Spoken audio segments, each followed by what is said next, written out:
la serie de No somos los que retrocedemos. Perdón, antes de iniciar, mañana no hay reunión en Guatabampo, hasta la próxima semana. Viernes no hay reunión de oración porque vamos a terminar justos. Mañana tampoco hay reunión en Pueblo Mayo porque Pueblo Mayo va a estar aquí en el Congreso de Mujeres. Pura conquistadora de Pueblo Mayo. Ándele, que tiemble Pueblo Mayo. Entonces vimos la semana pasada y antepasada cómo la palabra de Dios nos muestra cómo hemos estado haciendo las cosas. Mira, todos mínimos tenemos hasta segundo de primaria. Si de ahí para allá, pues ya no respondo, ¿verdad? Si alguien estudió más, pero todos mínimos fuimos a algún grado de primaria. Y en cualquier escuela donde usted asista, le dan literatura, le dan libros, le ponen un maestro para instruirlo. ¿Estamos aquí? ¿Sí? Y esos libros, ese maestro, pues instruye, forma la educación. Aunque estaba viendo ahí un artículo informativo que los profesores no son educadores. Fíjate qué interesante. No son educadores, ni siquiera los de kinder. Son formadores académicos. Porque el título de educador solo es de papá y mamá.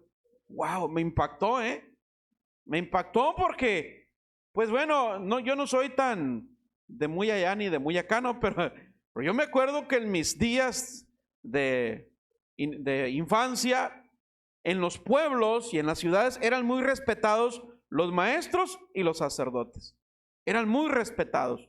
Eran gente que gozaban de mucho respeto en las rancherías, en los pueblos, en las ciudades. Y bueno, todo eso se va perdiendo, ¿no? Pero lo que me impactó fue eso, de que realmente el peso de la educación de una persona no está en los maestros, no está en la escuela, está en el hogar. Sí, porque de repente llega el plebe de la escuela y ¡pum!, suelta una palabrota y le dice el papá, ¿eso te enseñan en la escuela? No, papá, a ti te oí. Aquí me la aprendí en la casa. Cuidado con eso. Bueno, ¿por qué estoy nombrando esto? Porque la palabra de Dios, si yo soy creyente, si yo creo en Dios, pues tengo que tener una medida, tengo que tener un instructivo que me enseñe, porque a Dios no lo puedo ver. Es como la biología. Yo me acuerdo que en biología me enseñaban que había microbios. Y yo le dije, ¿y dónde están? No, pues no los puedes ver. ¿Y cómo sé que hay microbios? Bueno, nos íbamos al laboratorio en la secundaria, en un microscopio. Pero a Dios no lo podemos ver, aún no. Y la única información veraz que tenemos de Dios es la palabra, es la Biblia. Aunque digan lo que digan, que fue escrita por hombres, que tiene errores y... Un día alguien me dijo, no, a mí no me hable con la Biblia, yo creo en Dios a mi manera, pero a mí no me hable de la Biblia porque la Biblia tiene muchos defectos. Entonces yo le dije, se me hace que es al revés. La Biblia dice que usted y yo tenemos muchos defectos, y a nadie nos gusta que nos digan que tenemos el espolón filoso, ¿verdad? No nos gusta que nos digan que 3 por 3 son 9 y que 2 por 2 son 4. Levante la mano el que le gusta que le digan sus verdades en su cara. Levante la mano. A nadie, menos que le pongan una pistola de frente, pues tampoco. Pero la palabra de Dios así es claridosa. Es una espada de 2 filos, corta de ida y corta de venida. Por eso mucha gente no se acerca a oír la palabra porque me incomoda, me confronta. Sí. Entonces, la Biblia dice que un día Jesús va a regresar. ¿Cuándo? Él sabrá cuándo. Mientras nuestro trabajo es creer y esperar. No perdemos nada. No perdemos nada con creer y esperar. Yo no pierdo nada. Yo creo que pierdo más no creyendo. Pierdo mi salud, mi vida, mi familia, mi matrimonio. Pierdo mi paz. Entonces, creyendo y esperando, tengo paz, tengo paciencia, tengo mi familia unida, camino seguro, tengo un respaldo, porque la Biblia me instruye. Y hemos estado estudiando cómo cuando el Señor regrese, dice, se va a sentar en su trono, va a regir a las naciones con vara de hierro y va a juntar a todo el rebaño. Jesús no va a venir por la comunidad cristiana de México en Navojoa. Jesús no va a venir por una religión específica. Miente el que te diga que su religión es la verdadera. Si no está haciendo lo que la palabra dice, te está mintiendo. La verdadera religión, ya vimos el miércoles pasado, ¿cuál es? Ayudar a las viudas ancianas en sus necesidades, ayudar a los huérfanos, levantar al enfermo, darle de comer al hambriento, darle de beber al sediento, visitar al que está en la cárcel. Esa es la verdadera religión. Entonces Jesús no va a venir por la comunidad cristiana, por tal o cual religión. No, Él va a venir por toda la gente que está dispersa en todas las religiones y que está haciendo su voluntad. Va a juntar a su pueblo en todo el planeta. Y va a poner sillas. Yo me imagino sillas doradas, celestiales, pero va a haber un pasillo en el medio. Me lo estoy imaginando, la Biblia no dice eso, pero yo me lo estoy imaginando. Que va a haber un espacio en medio y dice, y a la derecha va a sentar, ¿a quién? A las ovejas. Y a la izquierda, a las cabras. No se preocupen, el caso es que no hay división. Todos son de la derecha. Así dice la Biblia. A la derecha va a separar las ovejas, los corderitos, y a la izquierda las cabras. Cabras chicas, cabras medianas y cabras grandes también. Para no decir más feo. Hola. Porque hay ovejas pequeñas, hay ovejas medianas y hay ovejas grandes. También hay cabras chicas, cabras medianas y cabras grandes. Hola. No volteé a ver a nadie. Entonces tú y yo necesitamos analizar nuestra vida. ¿Me estoy comportando como un corderito, como una oveja, o me estoy comportando como una cabra? Eso no depende de mí ni de Dios, depende de usted. El pastor nada más trae su vara y su cayado. La vara, pues ya sabe para qué, para zumbarle las canías cuando la oveja quiere agarrar monte. Y el cayado, pues para sacarlo del hoyo cuando la oveja cae a algún barranco. Pero las cabras no se dejan. No se dejan ni darle ni con la vara ni con el cayado. Las cabras les gusta buscar por sí solas. Todo eso ya lo vimos. Y vimos al final que la unción de Dios, el aceite de Dios, nada más es para las ovejas. Dios no unge cabras. Dios unge las ovejas. Las protege, las guía, las alimenta. ¿Qué más? Las sana. Si una oveja se quiebra, la restaura. Si se enferma, la cura con aceite. Le asusta a los insectos. El aceitito sirve de repelente. Y bueno, vimos al final el Salmo 23 el miércoles pasado, que Dios, aunque ande en valle de sombra de muerte, dice, Él adereza mesa delante de mis angustiadores. Y luego dice al final, tu vara y tu cayado me infunden aliento, no temeré. Y luego dice al final, tu bendición me seguirán todos los días de mi vida.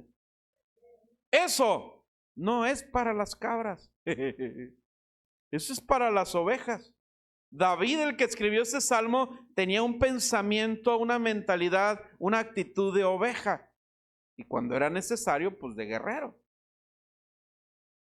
¿Quién es el buen pastor? Jesús. En toda la tierra no hay un pastor perfecto. No hay. No hay. Usted puede andar en todo Navojoa, en cada iglesia y en todo Sonora y en todo México, Y cada pastor que esté enfrente de una iglesia no está ahí por perfecto, está ahí por imperfecto. Es más, el más defectuoso de toda la iglesia es el pastor. Por eso nos ponen acá enfrente para que nos dé vergüenza. No estamos aquí por ser perfectos. Estamos aquí porque por necios, por viles, por menospreciados, por débiles. Y así nos escogió Dios para levantar obras, para avergonzar al que cree que sabe. Es voluntad de Dios. Ese es un gran misterio. ¿Sabes por qué lo hace así Dios? Para que no quede duda que Él es el que hace las cosas. ¿Cómo te explicas que un alcohólico adicto Dios lo transforme y de repente lo llame a ser pastor? ¿Cómo te explicas que alguien que ni sabía leer ahora se sabe la Biblia y la puede predicar? ¿Cómo te explicas que el ladrón, la que practicaba prostitución, el que robaba, ¿cómo te explicas que ahora ya no son nada de lo que eran y ahora son portadores de buenas noticias? ¿Estamos aquí? Eso solamente lo hace Dios, para que no exista duda que la obra es de Él y no del hombre. Él pone y quita reyes, Él pone y quita gobernantes, Él pone y quita pastores. Él es el dueño de todas las ovejas. El pastor de la iglesia no es el dueño de las ovejas, el dueño es Cristo. Y a Él vamos a dar cuentas. Entonces Jesús es el buen pastor. Es el único buen pastor. Perfecto, ¿y qué crees? Eterno. No solamente nos pastorea aquí en la tierra, también nos va a pastorear por una eternidad. ¿Usted lo puede creer? Porque esto es por fe. Yo le puedo contar toda la Biblia y si usted no cree no va a pasar nada. Pero yo creo que Jesús no nada más me va a pastorear aquí en la tierra, sino por una eternidad. Juan 1:29 en el Evangelio. Al día siguiente, Juan habla de Juan el Bautista. Vio que Jesús venía hacia él y dijo: miren, Él es el Cordero de Dios que quita el pecado del mundo. A Él me refería cuando dije: hay un hombre que viene después de mí, que es más importante que yo, porque existía antes que yo. 31, ¿qué dice? Yo mismo no lo conocía, pero vine a bautizar con agua para que así Israel pudiera darse cuenta de quién es Él. Entonces Juan dio este testimonio: yo vi al Espíritu que bajó del cielo en forma de paloma y se colocó sobre él. Wow. Está hablando del bautismo de Jesús. Y si Jesús se bautizó, imagínate, con mayor razón nosotros. Si Él lo hizo, con mayor razón nosotros, sus hermanos pequeños, sus hijos. Entonces, lo que estamos viendo aquí es que Jesús es nuestro pastor eterno, pero primero fue un cordero. Amén.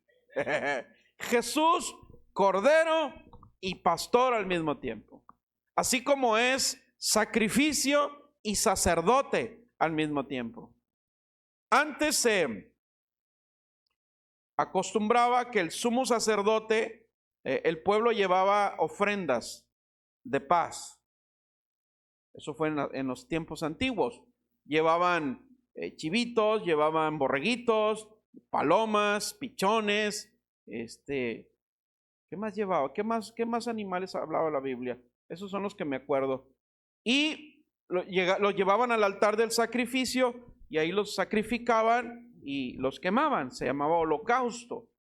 Y la sangre de esos animalitos era la que se colocaba en una urna y el sumo sacerdote entraba y la colocaba sobre el arca del pacto. ¿Estamos aquí? Ahora, en estos tiempos, desde el nacimiento de Jesús a nuestros días, Jesús, Él es el sacerdote, sumo sacerdote, y Él es el sacrificio, porque Él se entregó en la cruz. ¿Por qué? Porque Dios se enfadó de tanto derramamiento de sangre. Dice: ya me tienen harto, dijo Dios. Me traen palomas, chivitos, borregos, los sacrifican. Dice, y aparte me los traen tuertos y mochos. Ya me harté de eso, dice. Y lo que más me enoja, le dijo Dios a la gente, es que ustedes no cambian. San Ramón, ponles un tapón. Porque la gente creía, no, pues voy a vivir la vida loca, al caso que le voy a llevar un borreguito a Dios. Ya con eso, le tapo el ojo al macho, ya con eso me va a perdonar Dios. Entonces Dios se enfadó de eso. Se enfadó. Y dijo, ya no quiero más sacrificios.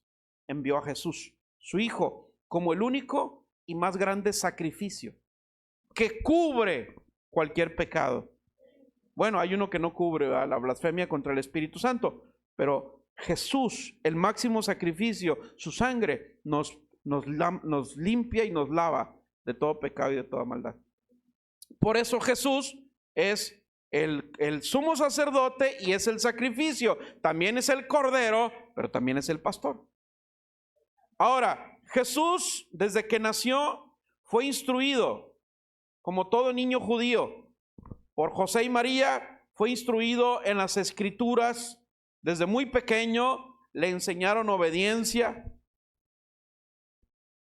Una vez se les perdió.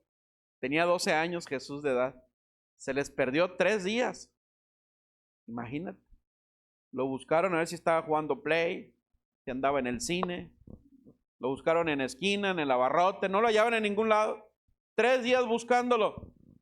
Y donde menos pensaban, ahí lo hallaron, porque lo dejaron para el último. Estaba en la iglesia, estudiando la Biblia con los sacerdotes.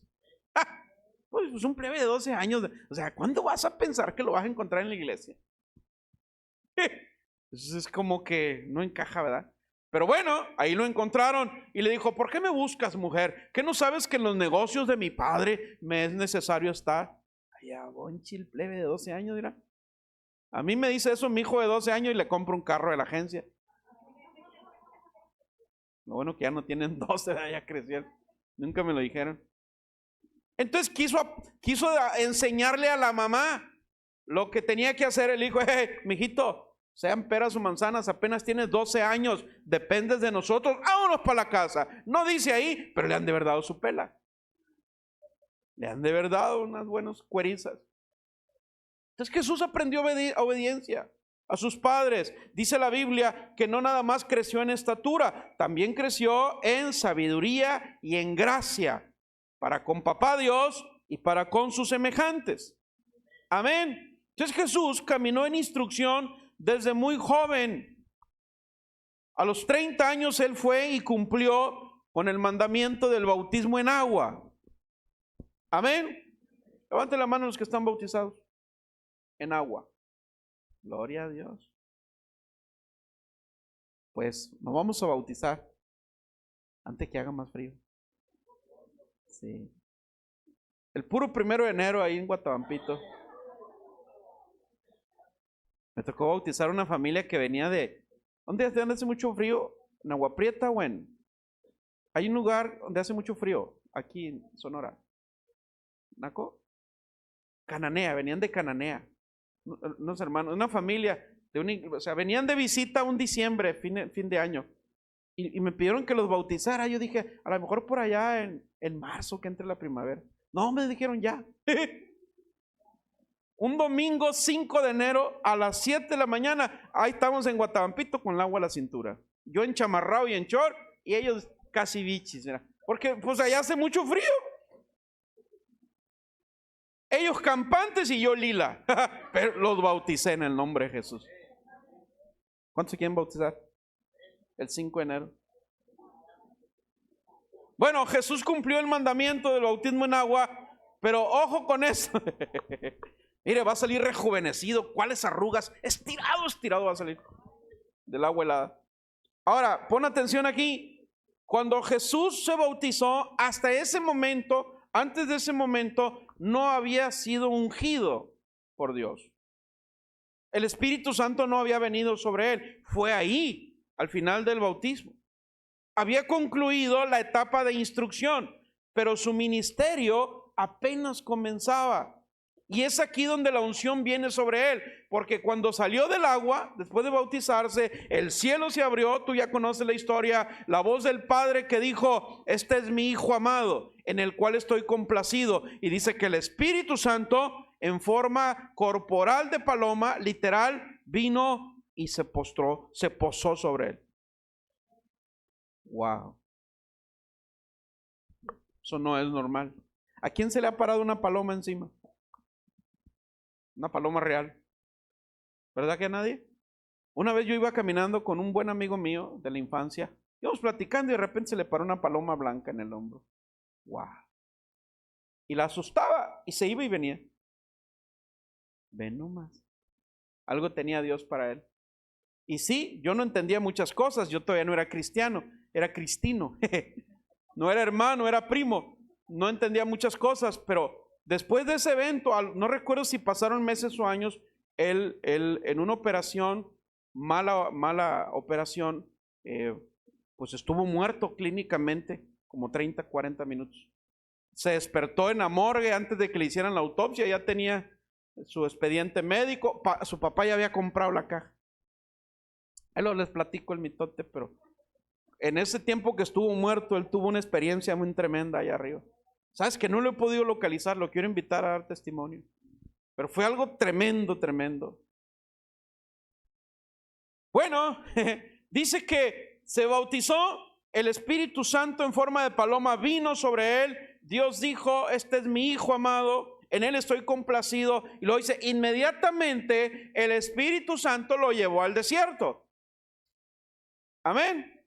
No fue solo, lo llevó al desierto para ser probado.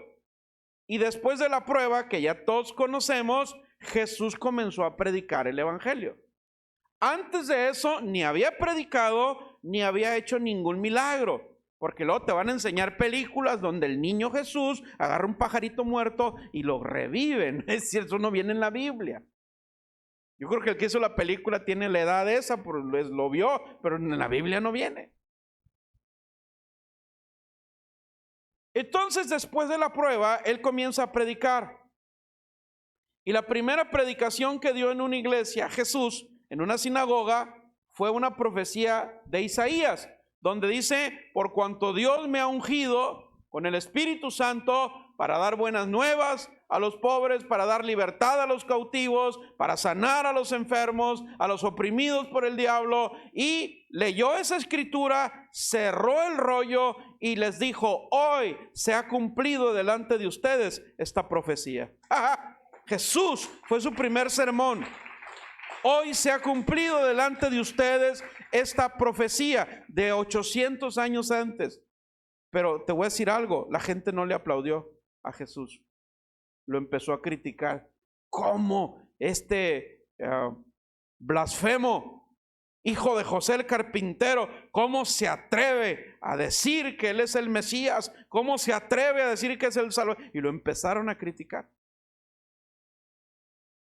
Bien dijo el Señor: nadie es profeta en su propia tierra.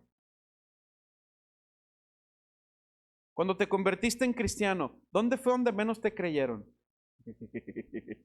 En tu casa. En tu casa, porque en tu casa conocen tus demonios. En tu casa conocen tus peores defectos. Y luego llegas un día: hoy soy cristiano, me convertí a Cristo. ¿De cuál fumaste? No te creen. No te creen, porque ahí, por eso Jesús dijo: nadie es profeta en su propia tierra. Donde más batalló Jesús para que la gente creyera en el evangelio fue en su propia tierra. Pues porque todo el mundo lo conocía. Todo el mundo lo conocía. Es como si yo le digo a Juan Villegas: sí, hoy sabes que Dios te quiere levantar como pastor. Sí, te voy a poner como pastor en la colonia Sonora, donde todos te conocen. Amén. Imagínate. O que Fernando Valdés levanta una iglesia ahí en Tierra Blanca, donde todos lo conocen. Dios lo respalda, pero va a tener que picar su piedra, porque ahí todo el mundo lo conoce desde niño.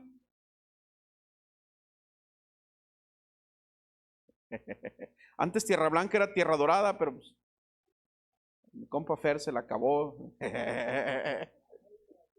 Entonces, hablaron mal de Jesús. Le dijeron, oh, pues sus hermanas aquí están con nosotros en el barrio. O sea, ¿cómo se le ocurre decir que él es el Mesías prometido? Entonces, fíjate bien, comenzó a predicar. Luego llegaron las señales, los milagros. Su ministerio había iniciado. Y después de 3 años y meses vino el sacrificio de la cruz. Vino el sacrificio. Una vez él estaba predicando en una sinagoga y de repente un hombre que se congregaba ahí le gritó, Jesús, ¿qué tienes contra mí? ¿Cómo decimos acá en Sonora? Se enchalecó. ¿Qué tienes contra mí? Y Jesús se identificó que había un demonio en ese hombre y le dijo, cállate y sal de él. Enmudece y sal de él. Y dice la Biblia, y el espíritu lo dejó. Y entonces los demás dijeron, wow, ¿quién es este que predica el evangelio con toda autoridad? Pues era el Mesías, el Cristo, el ungido. El Espíritu Santo estaba sobre él. Entonces, fíjate bien, 4 cosas. El proceso para una oveja consta principalmente de 4 etapas. Instrucción. Jesús fue instruido. 2, fue probado en el desierto. 3, después de la prueba, inició su ministerio. Y al final de su ministerio, tuvo que demostrar con hechos el amor sacrificial. Vino la cruz. El sacrificio de la cruz. Tan, tan, tan, tan. Ojo, en la instrucción no siempre está presente la unción del que está siendo instruido, está en el que está enseñando. Pero en la prueba, el ministerio y el sacrificio son imposibles de llevar a cabo si la unción no está sobre ti.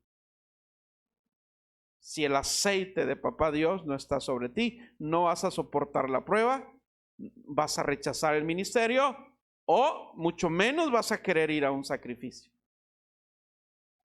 ¿Estamos aquí? Entonces la unción, ¿para quién es? Para las ovejas. Y ser oveja de Cristo implica un proceso. Es un proceso. ¿Estamos de acuerdo? ¿Sí? Jesús pasó un proceso. Filipenses 2, Pablo lo sintetiza. Y dice que Jesús, siendo igual a Dios, no se aferró a ser igual a Dios. Dice, se despojó de su divinidad y se humilló. Tomó forma de hombre, forma de siervo, se humilló hasta la muerte y muerte de cruz. Dice, por lo cual Dios lo exaltó hasta lo sumo y le dio un nombre que es sobre todo nombre, para que en el nombre de Jesús se doble toda rodilla en el cielo, en la tierra y debajo de la tierra. Ese es nuestro Jesús. Ese es el líder que seguimos. No es cualquier líder. No es cualquier pastor. Jesús demostró. Fue glorificado, sí, pero primero fue procesado. Y a veces los hijos de Dios queremos la gloria de Dios sin proceso. Y así no funciona. Cuando un hijo de Dios, una hija de Dios, un creyente quiere la bendición de Dios sin ser procesado, hay un peligro muy grande. Se necesita un proceso. Pensar como oveja es pensar en un proceso. ¿De acuerdo? Entonces, todo proceso tiene un propósito. El proceso de Jesús tuvo un propósito. Tu proceso y el mío tiene un propósito. El de Jesús no es solamente un proceso terrenal, es un propósito, es un proceso con un propósito eterno. Mira, Apocalipsis 7:15. Por eso, están ahora ante el trono de Dios para adorarlo. En su templo, nada más los domingos en la mañana. Amén. No, los miércoles a las 7:30. No, tampoco. Día y noche. Día y noche. Día y noche. Esto habla de comunión. Comunión. Amén. Tú puedes predicar la palabra, puedes tener dones de profecía, de sanidad, de fe, de ciencia. Puedes tener muchas señales, mucha gente te puede seguir, pero nada de eso sirve, porque lo más valioso es tener comunión personal con Dios. Lo principal y lo más valioso es tu comunión, tu oración personal cara a cara con Dios. Y si no hay eso, todo lo demás está hueco. Bueno, dice, en el trono de Dios para adorarlo en su templo día y noche. El que está sentado en el trono, ¿qué dice? Se hará presente para protegerlos. Nunca más sentirán hambre ni sed, ni los quemará el sol ni el calor. El cordero que está frente al trono será su pastor y los guiará a manantiales de agua que da vida. Dios secará todas las lágrimas de sus ojos. Wow. Esta es la promesa de Dios. En aquel día, en aquella hora, en aquel lugar, ya no habrá muerte, ya no habrá enfermedad, ya no habrá llanto, ya no habrá afán. Estaremos cara a cara con nuestro pastor eterno. Amén. Jesús es nuestro pastor eterno. Es una posición que logró, porque primero fue cordero inmolado. Porque primero tuvo que ser procesado como oveja, como cordero. Y la gente pregunta, ¿algún día se acabará la maldad? ¿Algún día se acabará el llanto y el dolor? ¿Algún día ya no habrá muerte ni enfermedad? ¿Algún día ya no habrá guerras? Sí, la Biblia dice que sí, que un día ya no habrá nada de eso. Nada más un amén. Con ese es suficiente. Ya no habrá nada de eso. Lo dice la palabra. ¿No anhelas ese tiempo? Pero mientras, tenemos que ser procesados. Tenemos que ser procesados. Apocalipsis 21:4. Enjugará Dios toda lágrima de los ojos de ellos. Ya no habrá más muerte, ni habrá más llanto, ni clamor, ni dolor, porque las primeras cosas ya pasaron. Un día todo esto va a pasar. El cielo y la tierra y todo lo que hay en ella va a pasar, dice Dios. Pero mis palabras no van a pasar porque son eternas. Entonces nos conviene tomarnos de la palabra. Cada promesa de Dios escrita ahí es una promesa eterna que le da estabilidad a mi fe. Amén.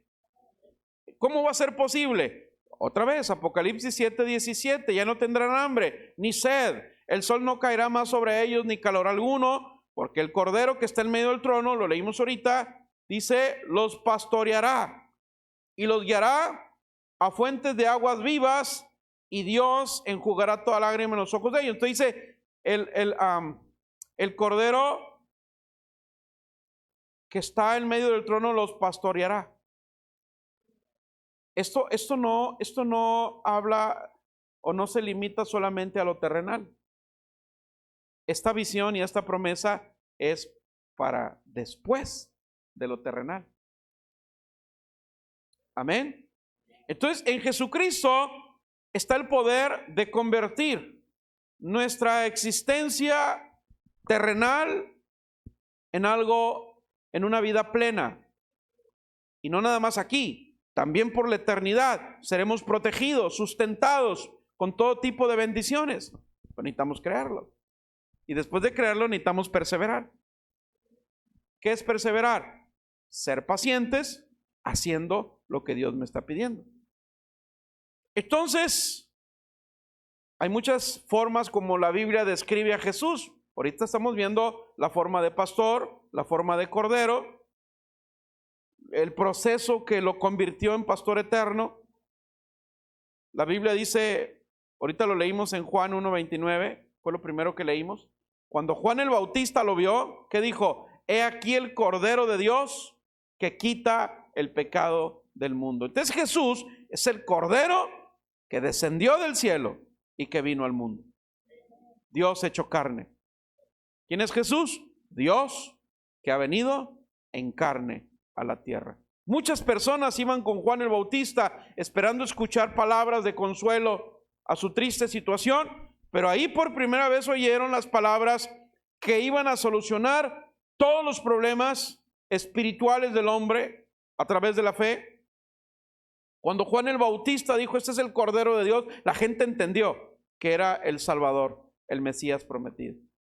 Y Jesús no soluciona las cosas de manera temporal, las soluciona de una manera eterna, permanente. Entonces esa generación en la cual vivió Jesús, había pecado, como lo hay en esta generación de hoy en día. Cuando le preguntan a las personas si han pecado, dudan en responder. Porque la gente cree que es buena y que no tiene pecado porque no ha robado, no ha matado, no ha adulterado. La gente cree que es buena porque no ha tenido un pecado tan evidente como ese. Pero ¿dónde queda la mentira? El engaño, el cohecho. ¿Dónde queda el rencor, el odio, el resentimiento? ¿Dónde queda? El solo hecho de que Cristo no esté en un corazón, ese corazón está viviendo en pecado. Entonces, cuando la Biblia habla de pecado, no habla solamente de hacer maldad. Por eso la gente se cree buena. No, si yo soy bueno, pastor, yo soy bueno. Pregúntele a mi esposa, a mis hijos, no les falta nada. Un poquito tomadorcito, ¿verdad? Ojo alegre, pero soy muy bueno. No le falta nada a mis hijos. De vez en cuando le doy una cachetada a mi esposa, pero es por su bien. Es por su bien. Si la conocieras, pastor. Hola, amén. Entonces, cuando la Biblia habla de pecado, no se trata solamente de hacer maldad. Se trata pecado también es dejar de hacer lo bueno. ¿O no dice eso Santiago? Que el que sabe hacer lo bueno y no lo hace, ¿también le cuenta por pecado? ¡Ay, dolencias! Eso está fuerte. Un pecado pequeño, un pecado grande delante de Dios es pecado. Pastor, yo no creo que Dios me mande al infierno nomás porque no me la lleve pegado a la Biblia ahí y en la iglesia todos los días. No creo que Dios me mande al infierno si también hago cosas buenas. No, no se trata de hacer o dejar de hacer, se trata de creer primero. Yo me acuerdo cuando me impartieron doctrina. Yo empecé a ir a la doctrina a los 6 años de edad. En cuanto aprendí a leer, me mandó mi mamá a doctrina. Ya sabrá si estaba desesperada mi madre con este demonio.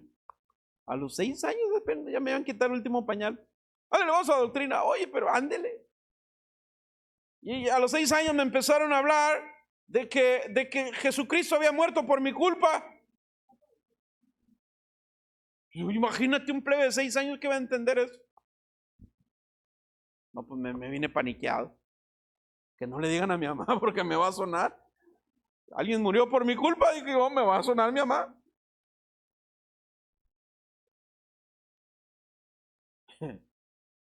Si yo ni siquiera estuve ahí, decía. Pero bueno, gracias a Dios. Después de haber reprobado 6 veces doctrina, lo entendí. Sí, de panzazo. Tenía 11 años ya, 5 años en doctrina y no pasaba. Ya a los 11 dijo la catequista al sacerdote: padre, ya, le ha de haber pasado un billete acá abajo del agua. Ya páselo, por favor. Y ya no lo aguanto.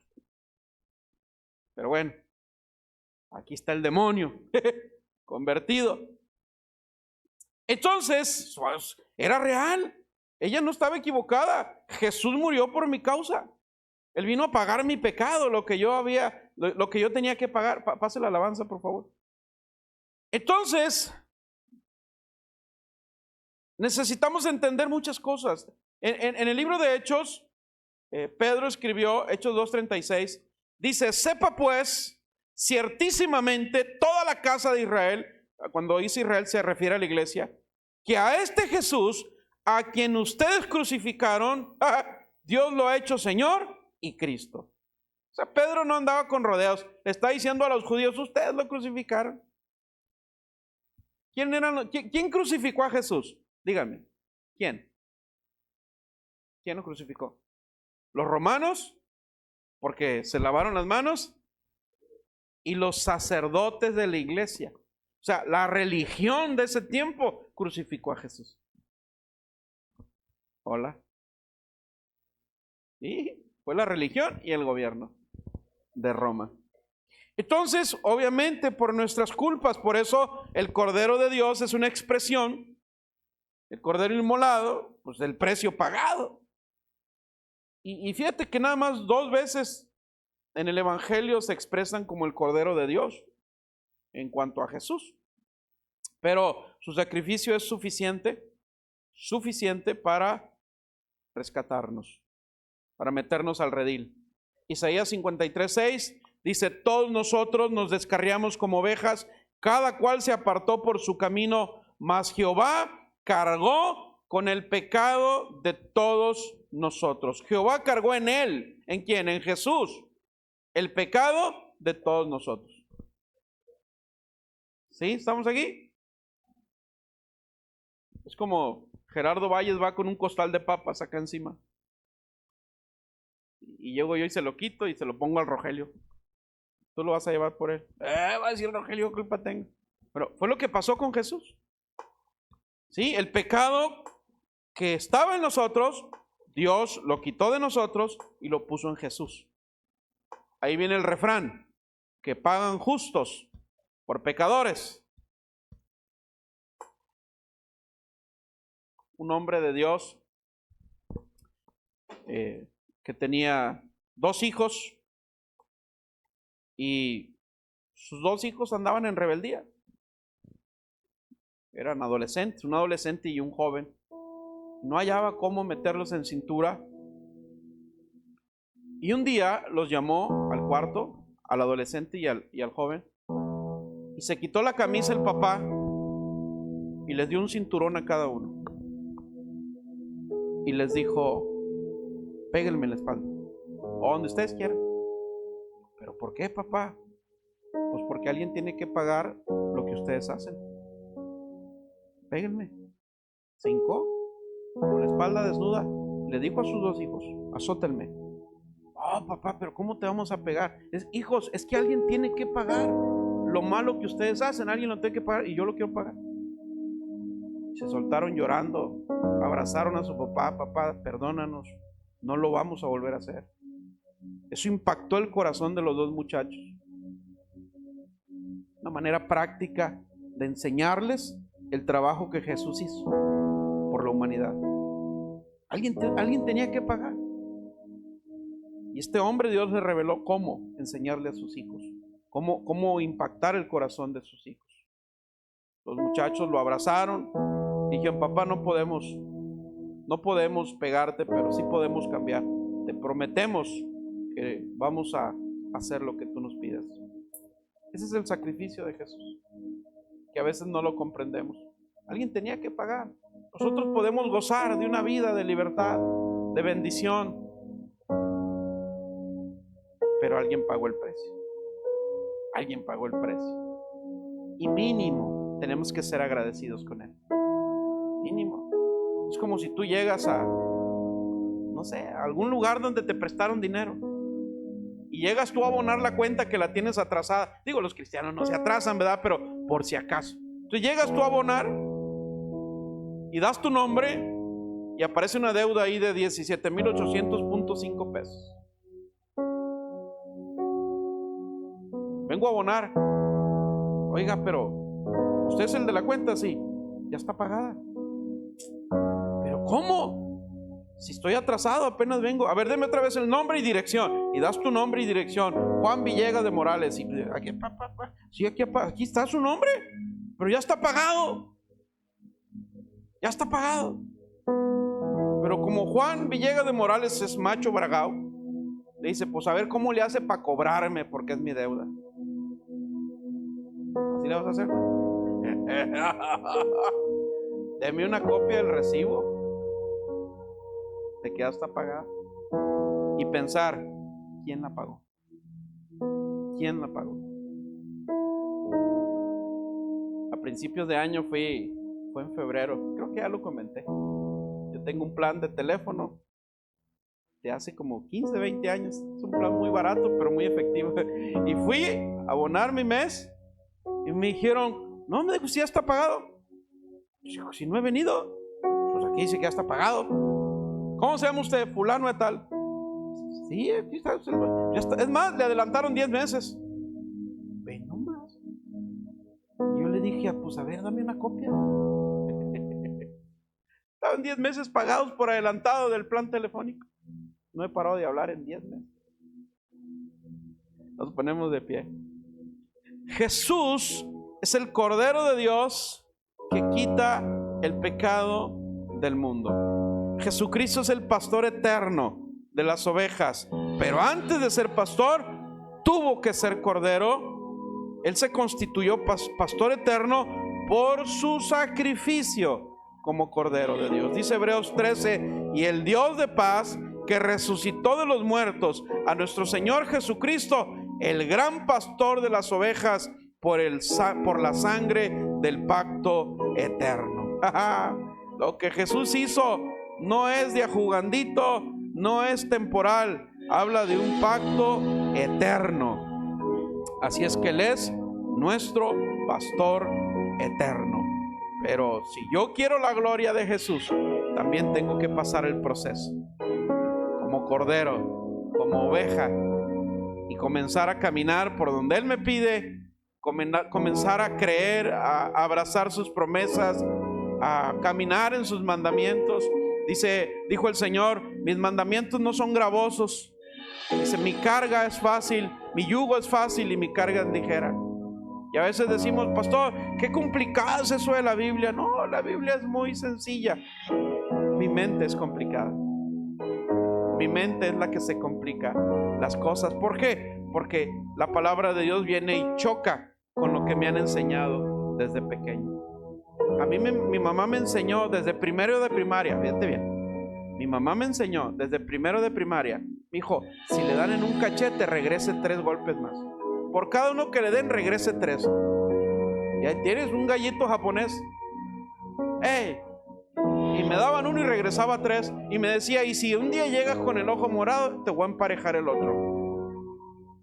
Gallina de pelea, mi madre. Sí. Y luego llego a Cristo y Cristo me dice, si te pegan en uno, pon el otro. Hasta creen. Si te pegan en un cachete, pon el otro. Hasta creen. Miras cómo batallé con eso.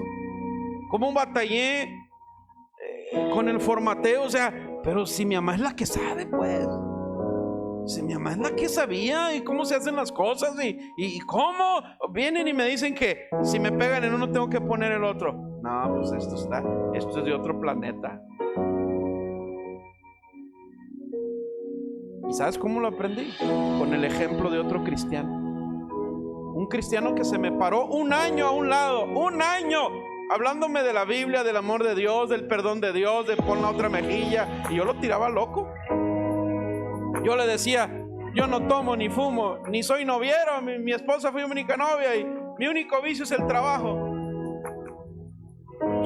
Usted sí, compadre, usted era borracho, brujo, y usted sí, vaya a la iglesia.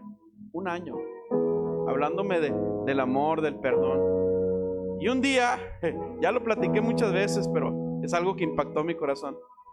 Estaba mi compadre sentado y él ya era cristiano, yo no, yo era cristino, y yo parado a un lado en la banqueta, y llegó una persona en una bicicleta. ¿Quién es fulano de tal? Yo, dijo mi compadre, y cuando dijo yo, ¡pah!, le dieron un cachetadón, mira, sí, con mano de foca. Ahorita hay una competencia ahí, los rusos del... ¡Pah!, le tronó, mira, una lagrimota se le. Entonces mi compadre, mucho más joven, bien ponchado y más grande que el que le había pegado. Yo pegué un brinco para atrás y dije, por si le hace falta a mi compadre, yo le hago una esquina. Así es lo que me enseñó mi mamá, es la que sabe. Entonces se levanta mi compadre y le dijo, mire señor, dije, ¿lo va a hacer nudo, lo va a aventar a la calle? Mire, le dijo, no lo conozco y no sé por qué me pegó, pero si me pegó fue por algo, perdóneme. yo empecé a caminar para atrás. Dije, mi compadre quedó arriba. Mi compadre se hundió. No lo entendí, eso chocó con mi cabeza. O sea, ¿cómo es posible? Se lo están cacheteando y le está pidiendo perdón. O sea, ¿cómo es posible? O sea, 1 año de teoría no me convenció, pero 5 minutos de ejemplo, al día siguiente ya estaba en la iglesia. Porque yo sufría mucho, yo era muy picudo, pues. No, a mí no me podían quedar viendo porque ¿qué me ven? En Sinaloa no hay chapo que no sea bravo. Y me ponía las botas hasta la rodilla. Entonces yo sufría mucho con eso, pues, pero era algo muy arraigado. Mi mamá me lo enseñó. Pero Cristo vino y le dio un vuelco a mi manera de pensar. Y Él lo puede hacer con cualquier persona. No importa con qué pecado estés lidiando, no importa lo que hayas aprendido desde chiquillo, no importa si te está haciendo sufrir, entrégaselo a Cristo. Él es tu pastor eterno. Él sabe por dónde guiarte. Y si Él dice pon el otro cachete, ponlo. Pues total, mira, no nos vamos a morir de una cachetada. Vamos a adorar al Señor en el nombre de Jesús. Dile, Padre mío, gracias por el pastor eterno, Jesús, al que enviaste primero como un cordero que enmudeció delante de sus trasquiladores. Gracias, Padre, por enseñarme que es necesario un proceso para poder alcanzar la meta, la gloria eterna. Gracias por enseñarme que lo terrenal, por más maravilloso que parezca, que por más placer que produzca, es temporal, es pasajero, pero produce muerte eterna si no cambiamos nuestra manera de pensar. Gracias, Señor, por enseñarnos que hay muchas cosas de nuestro corazón que no te agradan. Cámbiame, lávame, límpiame, purifícame con tu sangre preciosa. Quiero ser, Señor, tu oveja fiel. Quiero decirte, Padre, que si tú vas conmigo, yo voy a donde tú me digas. En el nombre de Jesús, en el nombre de Jesús, vamos a adorar al Señor, vamos a adorar al Rey. En el nombre de Jesús. Gracias, Padre, gracias. Te adoramos, te exaltamos, te glorificamos. Gracias por tu sanidad, por tu libertad. En el nombre de Jesús, en el nombre de Jesús, en el nombre de Jesús hay libertad, hay sanidad, hay paz. En el nombre glorioso de Jesús.